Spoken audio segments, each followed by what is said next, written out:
C'est l'été. Quand la canicule s'installe, une tribu de femmes décide de prendre le large. Où vont-elles? Personne ne le sait.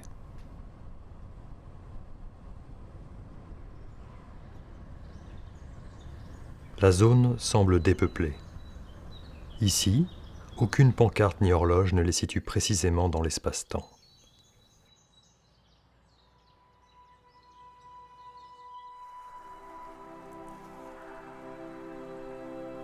Du minéral, du végétal et de l'animal.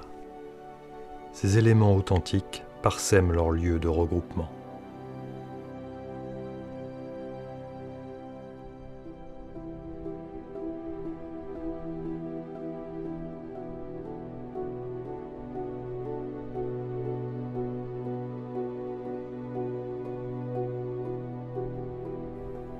Ces femmes foulent la terre de manière circulaire, peut-être pour célébrer leur vitalité retrouvée. Elles expriment des fascinations peu communes. Celle-ci s'adonne à un rituel très particulier. Les pierres, qui semblent pourtant sans grand intérêt, trouvent chez elles une place centrale. Leurs corps sont presque inertes sur le sol, et pourtant ces femmes ne dorment plus. Drapées dans leur passivité, elles attendent une impulsion. Le culte de la nonchalance est, pour elles, un moyen naturel de glisser doucement du sommeil à l'éveil. Leur organisme, par ce procédé ancestral, vise la symbiose avec le monde extérieur. À la manière des individus en marge, leurs horaires ne sont pas fixes. Elles obéissent à une loi interne difficilement appréhendable pour l'observateur. Ici, il est peut-être midi, mais aussi peut-être beaucoup plus tard. Et ce flou ambiant ne semble gêner personne. L'une d'entre elles lit pour les autres une succession d'assemblages de mots. Murmure. Elle s'abandonne. Crie. Elle danse, luciole. Brille ma pluie. Lune des yeux. Vole. Une certaine fierté peut se lire sur son visage. S'agit-il d'un rituel de sociabilisation ou bien simplement une façon de s'évaluer entre elles?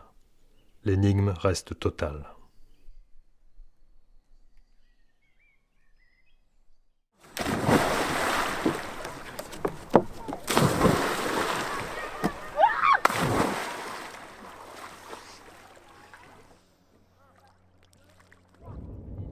Nous assistons ici à une scène de baignade. Leurs corps flottants interpellent la mémoire collective et nous rappellent que jadis, les corps qui ne coulaient pas dans l'eau froide bénite étaient coupables de sorcellerie.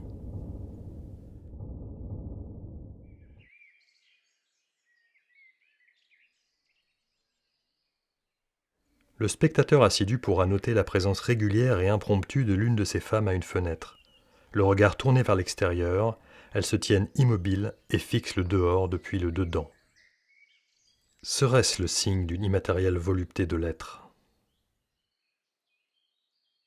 Vous voyez ce que je veux dire? Le problème de beaucoup de mes abonnés et de mes clientes, c'est qu'elles ne vont pas placer de limites, elles ne vont pas donner un cadre dans la relation. Et le mec, il est un petit peu en roue libre, il peut faire un petit peu ce qu'il veut.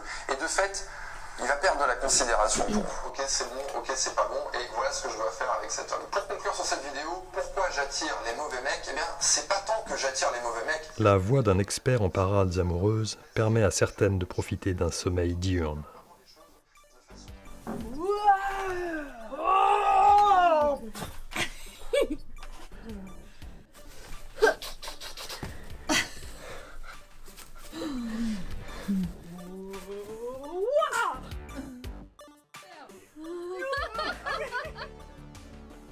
Les joutes non-verbales ponctuent leur quotidien.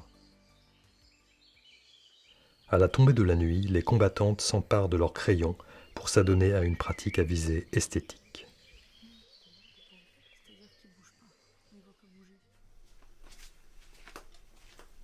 Celle-ci part en quête de nourriture en ouvrant un réfrigérateur, à moins qu'il ne s'agisse de trouver sa lumière intérieure.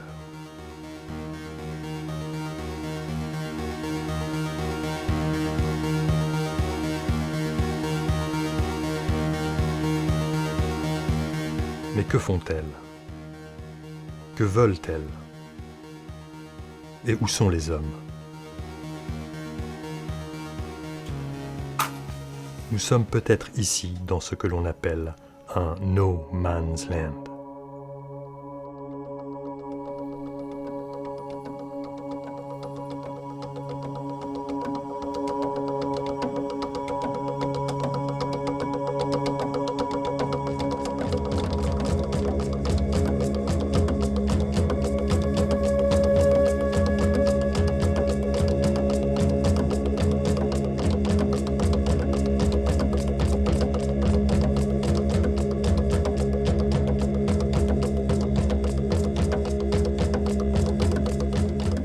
Lors de cette danse rituelle autour de l'élément feu, elle déplace l'élément air. Il est exceptionnel de pouvoir être témoin de cette énigmatique cérémonie. Qui sont-elles? Des poétesses, des sorcières, des esprits libres évoluant dans un environnement où l'invisible et le visible se rejoignent? Pour tenter de les saisir, écoutons ce qu'elles ont à nous dire.